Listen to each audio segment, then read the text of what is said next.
नमस्ते स्टूडेंट्स। कल अपन जीव में जनन के बारे में पढ़ रहे थे। अलैंगिक जनन की कुछ विधियां पढ़ चुके थे, एक लास्ट विधि बाकी रह गई थी। देखो अपन ने पढ़ा था कि अमीबा में जनन पढ़ लिया था। जैसे अपन ने जनन शुरू किया उसी समय पढ़ लिया था कि अमीबा में जनन द्विविखंडन विधि के द्वारा होता है। अब आज अपन पढ़ेंगे कि अमीबा में आपसे पूछ लिया जाए कि अमीबा में बीजाणु जनन के द्वारा जनन कैसे होता है। अगर ऐसे पूछा जाए कि अमीबा में जनन कैसे होता है तो आप कोई भी विधि दे सकते हो, द्विविखंडन भी दे सकते हो, बीजाणु जनन भी दे सकते हो, या फिर आपसे पूछे कि द्विविखंडन विधि द्वारा अमीबा में जनन कैसे होता है तो वो विधि लिखोगे। अगर आपसे पूछ लिया जाए कि बीजाणु जनन के द्वारा अमीबा में जनन कैसे होता है तो आप इसको देखो कैसे समझाओगे। कल अपन ने एक बात पढ़ी थी कि अमीबा की जो आकृति होती है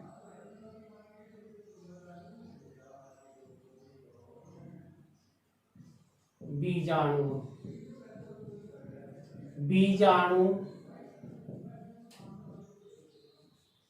बीजाणु जनन द्वारा अमीबा में जनन,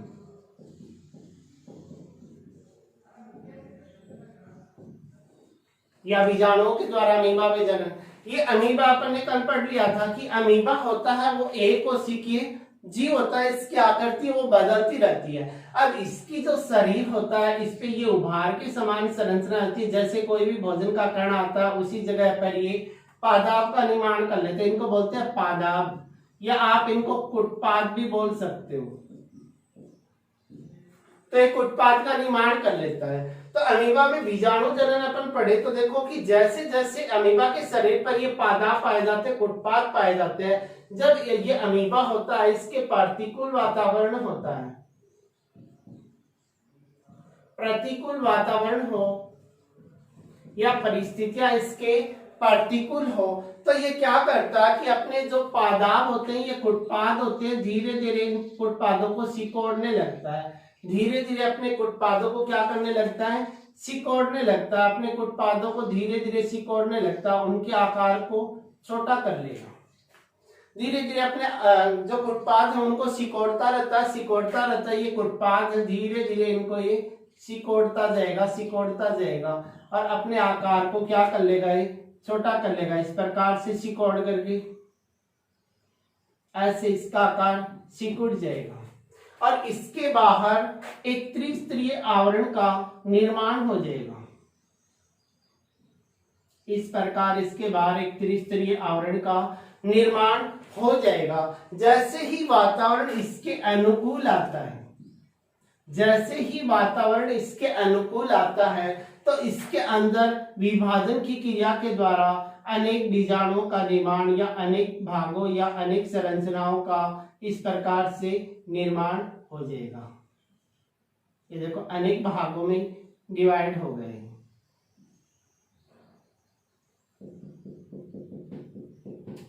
इस प्रकार अनेक भाग में डिवाइड हो गया। जैसे अनुकूल वातावरण आता है अनेक भागों में डिवाइड हो जाएगा और इसका ये बाहर वाला भित्ति वाला आवरण है ये टूट जाएगा। जैसे ही ये बाहर की भित्ति वाला आवरण टूटेगा ये अंदर वाले बीजाणु क्या आएंगे, बाहर आएंगे और बाहर आकर के प्रत्येक बीजाणु क्या करेगा, वृद्धि करके एक नए अमीबा का निर्माण कर लेगा। तो ये बीजाणु जनन के द्वारा अमीबा में जनन हुआ। तो आपसे पूछे कि बीजाणु जनन या बीजाणुओं के द्वारा अमीबा में जनन कैसे होता है तो आप क्या लिखोगे कि अमीबा क्या है, एक कोशिकीय जीव है। आप क्या लिखोगे कि अमीबा एक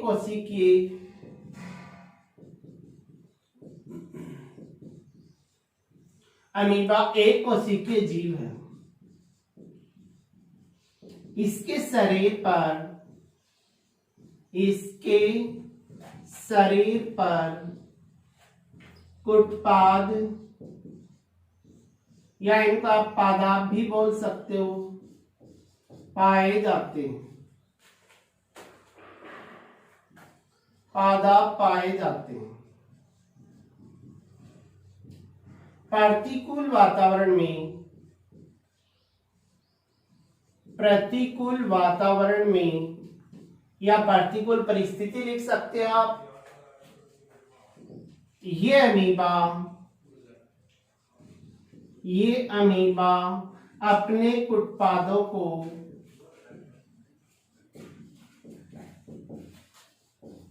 सिकोड़ने लगता है,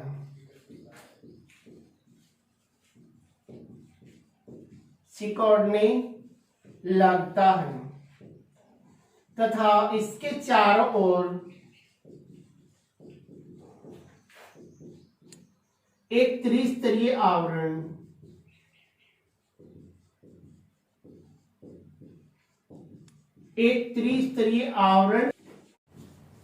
निर्माण हो जाता है।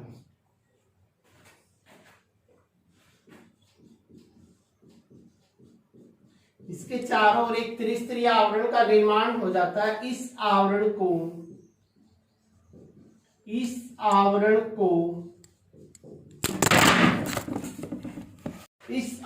को पुट्टी कहते हैं।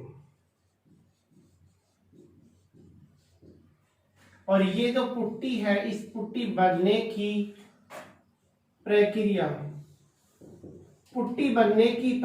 को पुट्टी भवन कहते हैं। अब ये जो अमीबा था, इसके चारों ओर 3 लेयर का निर्माण हो गया। जैसे ही अनुकूल वातावरण आएगा तो ये त्रिस्तरीय आवरण जो अमीबा है, इसका शरीर अनेक खंडों में विभाजित हो जाएगा और ये पुट्टी के फटने पर ये बाहर आ जाएगा। ऐसा का ऐसा इसको देख के अपने को लिखना है। तो अपन क्या लिखेंगे कि अनुकूल वातावरण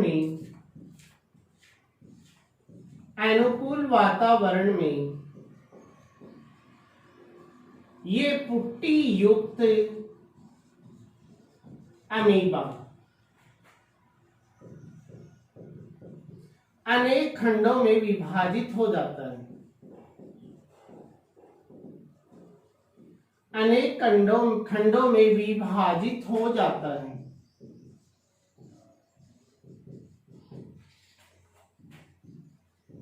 अंत में इस आवरण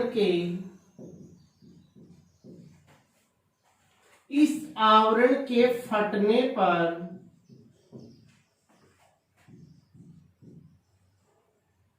ये खंड बाहर आ जाते हैं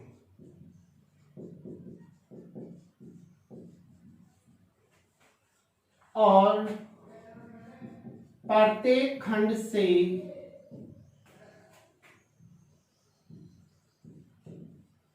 नए अमीबा का निर्माण हो जाता है।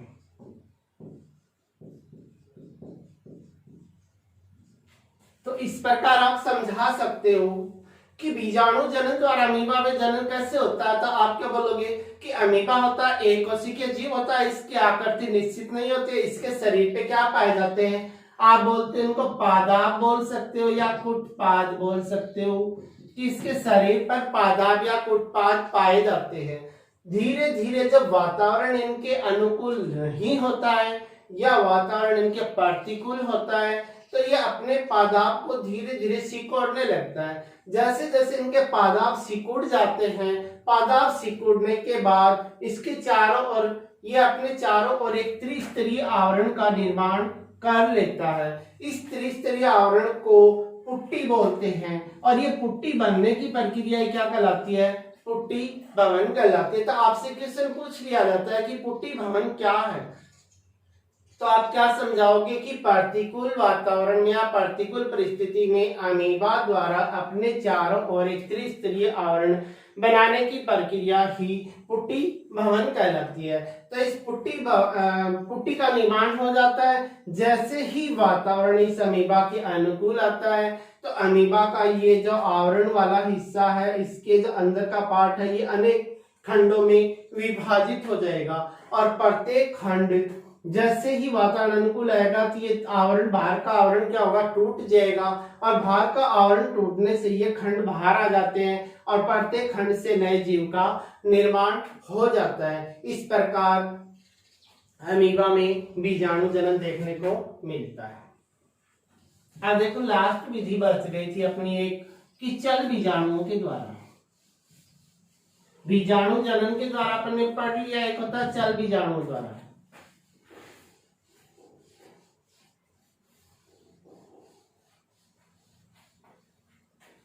देखो बीजाणु जनन में तो क्या होता है कि बीजाणुओं के द्वारा जनन होता है, और चल बीजाणुओं में क्या होता है, एक ऐसी संरचना का निर्माण होता है जिसे बीजाणु के ऊपर चल बीजाणु, देखो चल बीजाणुओं द्वारा जनन, ये लास्ट विधि है।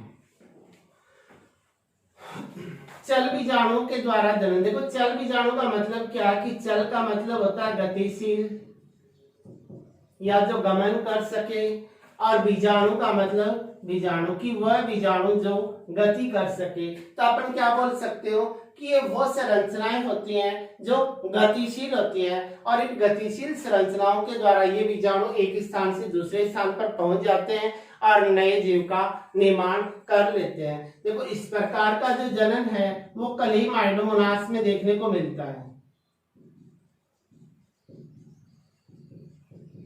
क्लेमिडोमोनास में देखने को मिलता है। देखो पहले इस क्लेमिडोमोनास के बारे में समझ ले, फिर आपको कैसे लिखना है मैं बता देता हूँ। वैसे का जैसे आपको डायग्राम दिखाई देता है वैसा का वैसा आप लिख सकते हो। देखो ये क्लेमिडोमोनास है,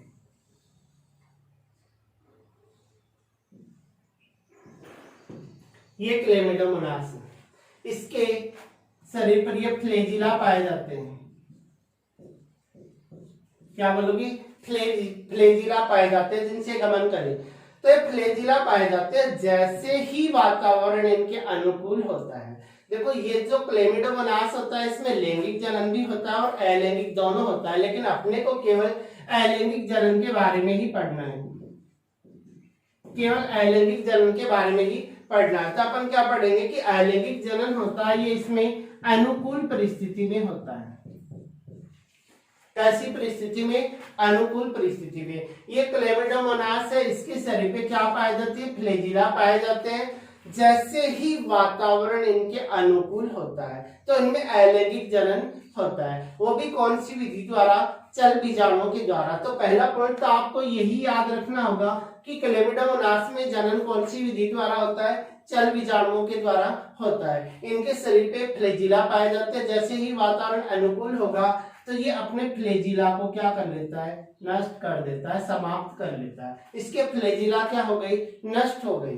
फ्लैजिला नष्ट होने के बाद भी इसके अंदर का ये जो जीव द्रव्य है, इसके अंदर का जो जीव द्रव्य धीरे धीरे क्या होना शुरू हो जाता है? सिकुड़ना शुरू हो जाता है। इसकी भित्ति से अंदर की ओर सिकुड़ना शुरू होगा। इसके जीव द्रव्य के सिकुड़ने के बाद इसके अंदर अनेक चल बीजाणुओं के समान संरचनाओं का निर्माण हो जाता है। अनेक चल बीजाणुओं के समान संरचनाओं का निर्माण हो जाएगा। जैसे ही चल बीजाणुओं के समान संरचनाओं का निर्माण होगा, इसके जो बाहर की जो भित्ति है ये भित्ति फट जाती है, और फटने के कारण ये जो चल बीजाणुओं के समान संरचनाएं या चल बीजाणु है ये क्या आ जाते हैं? बाहर आ जाते हैं, और बाहर आकर एक नए जीव का निर्माण कर लेते हैं। इस प्रकार क्लेमिडोमोनास में चल बीजाणु द्वारा जनन होगा। तो आप क्या लिखोगे कि चल बीजाणु क्या जनन क्या है? ये अलैंगिक जनन की एक विधि है। इस विधि में एक गतिशील संरचना का निर्माण होता है जिसके द्वारा नए जीव का उत्पत्ति होती है। तो आप क्या बोलोगे? गतिशील है क्योंकि इसमें फ्लैजिला है। तो एक गतिशील संरचना का निर्माण होता है और वही वृद्धि करके एक नए जीव का निर्माण कर लेती है। ये जनन कौन से जीव में देखने को मिलता है? क्लेमिडोमोनास में। तो आप आपसे पूछ लिया जाए कि क्लेमिडोमोनास में जनन को समझाइए, तो आप क्या लिखोगे कि क्लेमिडोमोनास क्या है? एक कोशिकीय जीव है। इसके शरीर पे क्या पाए जाते हैं? फ्लैजिला पाए जाते हैं, और इसमें जो अलैंगिक जनन होता है वो अनुकूल वातावरण में होता है। तो आप ऐसा का ऐसा लिख सकते हो कि क्लेमिडोमोनास में अलैंगिक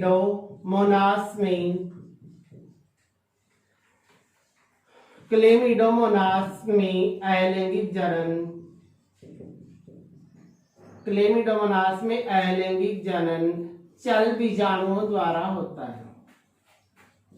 चल बीजाणुओं द्वारा होता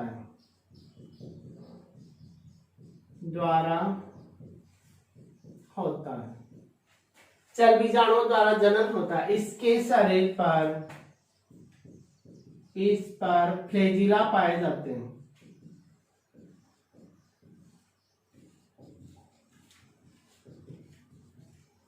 इस पर फ्लैजिला पाए जाते हैं।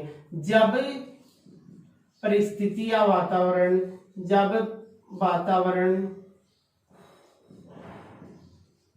या परिस्थिति भी लिख सकते हो आप, इनके अनुकूल होता है,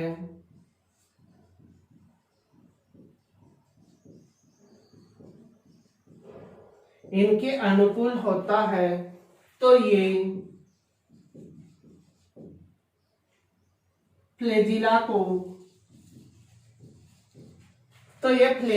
को नष्ट कर देते हैं।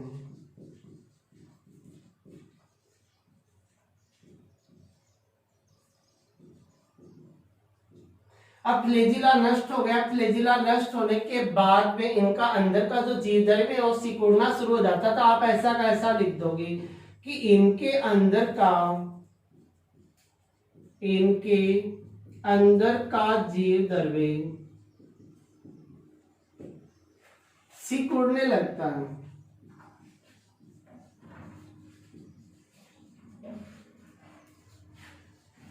अंदर का जो जीवद्रव्य है वो सिकुड़ने लगता है तथा इसके अंदर अनेक चल बीजाणुओं का निर्माण हो जाता है।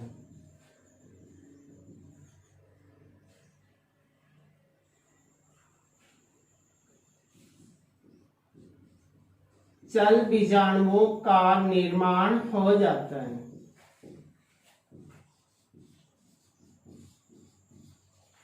अब ये चल बीजाणुओं का निर्माण होने के बाद क्या लिखोगे आप, इनके जो बाहर की जो भित्ति है, बाहर का जो आवरण है वो क्या हो जाता है, टूट जाता है। बाहर का आवरण टूटने के कारण ये चल बीजाणु क्या हो जाते हैं, मुक्त हो जाते हैं, बाहर निकल आते हैं और ये नए जीव का निर्माण कर लेते हैं। इस प्रकार क्लेमिडोमोनास में अलैंगिक जनन संपन्न होता है। तो ये अपन ने अलैंगिक जनन कंप्लीट कर लिया। अलैंगिक जनन में अपन ने क्या क्या पढ़ा था कि अलैंगिक जनन होता है वो एक ही जीव के द्वारा संपन्न होता है। इसमें युग्मकों का संलयन नहीं होता है। इसमें जो बनने वाला जीव है वो अपने पैतृक या जनक के समान होता है। अलैंगिक जनन की विधियां पढ़ी। पहली विधि अपन ने पढ़ी थी द्विविखंडन या द्विविभाजन विधि कि एक जीव का शरीर है वो दो भागों में बट जाए और दोनों भाग नए जीव का निर्माण कर ले। दूसरी विधि अपन ने पढ़ी थी मुकुलन विधि कि इनके शरीर पर जैसे इनके शरीर पर ये मुकुल के समान संरचना कलिका का निर्माण हो जाता है। धीरे धीरे वो मुकुल वृद्धि करता जाता है। अंत में जनक के शरीर से अलग होकर एक नए जीव का निर्माण कर लेता है। तीसरी विधि अपन ने पढ़ी थी बीजाणु जनन के द्वारा कि बीजाणु जनन में क्या होता है कि जो जीव का जो शरीर होता है उसमें बीजाणुओं का निर्माण हो जाता है और ये बीजाणु जीव के शरीर से अलग होकर के अंकुरित होते हैं। अंकुरित होकर के नए जीव का निर्माण कर लेते हैं। अगली विधि अपन ने पढ़ी थी पुनरुद्भवन। पुनरुद्भवन में क्या होगा कि जीव का शरीर अनेक छोटे छोटे टुकड़ों में विभाजित हो जाता है और प्रत्येक टुकड़ा वृद्धि करके एक नए जीव का निर्माण कर लेता है। और उससे अगली विधि अपने पढ़ी चल बीजाणुओं के द्वारा कि चल बीजाणुओं द्वारा जनन कैसे होता है कि चल बीजाणुओं में ये क्या होती है कि गतिशील बीजाणु होते हैं। क्या होंगे, गतिशील बीजाणु यानी गतिशील संरचनाएं होती हैं और ये धीरे धीरे वृद्धि कर नए जीव बना लेते हैं। इसमें अपने क्लेमाइडोमोनास का वर्णन पढ़ लिया। अब देखो आगे की जो टॉपिक आता है वो आता है आपका